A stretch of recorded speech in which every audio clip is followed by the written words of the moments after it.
Welcome to Warriors TV. Today we are talking with Warriors goalie Josh Crane. First of all, Josh, welcome back. Thank you. I'm excited to be back.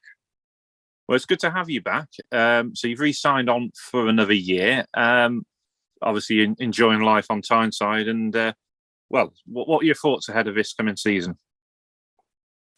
I've just been going into this next season. I've been thinking about the last season and how it ended. And I was thinking that coming second was a good thing, and we played in a league that I think after the break for COVID was a much more competitive league that we had last year.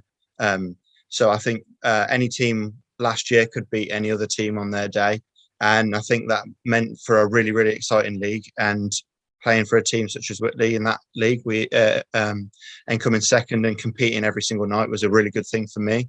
And so I'm really excited to do the same this year. Yeah, and you mentioned there about the league bunching up as in a way. Obviously, one of your old teams, the Nottingham Lions, beat both Whitley and Solway at their place. So a fact, really, in what you were saying there.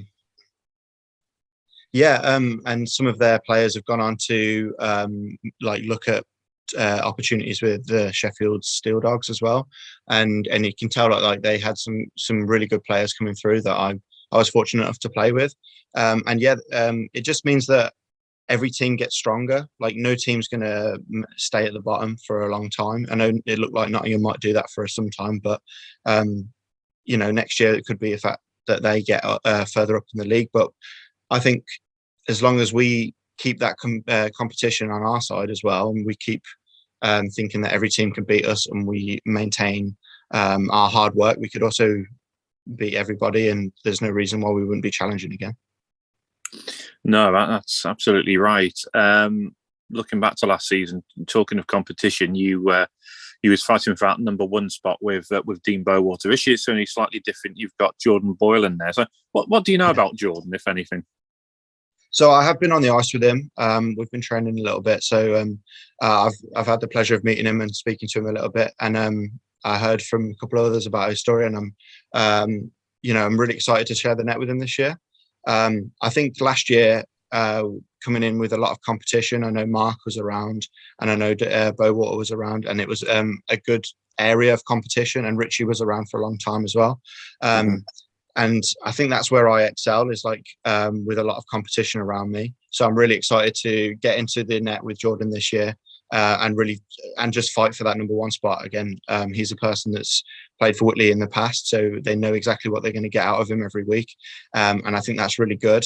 And also for me, it's something that I've got to keep going. It's not a position where you have it set every single weekend. It's going to be a position where I'm trying my hardest to be the best goalie I can be every week, and that's where I excel. I think I got better throughout the season last year, and that's what I'm going to hope to do again in a goalie partnership that's pushing each other to be the best every week. And I think that's going to be a good thing for the club as well. It absolutely will. Yeah, you mentioned there about your form, and you're quite right. I think going into the playoffs, especially, you grabbed the number one spot for yourself. But you had incredible form. I think you got was it a .941 save percentage according to Elite Prospects at least? So it's a pretty good numbers, that isn't it?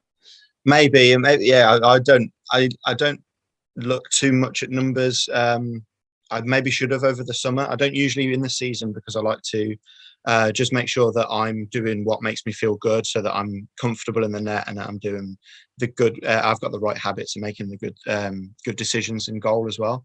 And I think Dean had that stretch in December where he was he was completely on fire, and there were times where I was like, oh, maybe I'll start this game, and then Lobby will come up to me and be like, no, we're going to start Dino today because he's on fire. He's doing really, really well. And I was like, all right, then I need to get even better. And I think that that really did push me towards the end of the season. And I'm hoping to take that.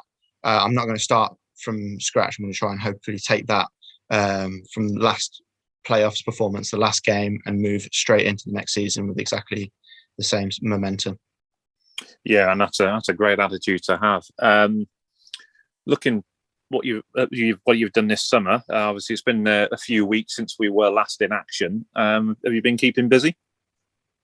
Yeah, I've just been finishing up some of my master's projects, so I've not had as much ice time as I maybe would have liked. But I've come home and I've managed to get a bit of ice time back home, which is always good because you get to see some of the competitions throughout the season, training with some people around here, and then also I'm going to be going back up to start training properly this week. So I'm really excited to get back on the ice with the boys, see everybody in that change room, and get ready for the next season. Yeah, that's great to hear. No, obviously you've completed your studies on Tyneside, which is why you signed last season. But you're hoping to get a job and stay on Tyneside if possible. Yeah. So I found it was an amazing experience at Tyneside. I came in, everybody was really, really welcoming when I first got here. And then throughout the year, I just found that I loved living there more and more. And I knew at some point that I'd have to decide whether it'd be a 1 year or a 2 year thing. And I knew that I really wanted to stay up there for another year. So I did everything I could over the summer to find jobs and places to stay. And I've got some places, and I'm going to be here for the next year. So I'm really excited for that. Well, that's great to hear. We'll make an adopted Geordie of you yet. That'll be great. I'll have to practice the accent a little bit, but yeah. It comes with time. But thanks, Josh. Absolute pleasure talking with you. Thank you very much.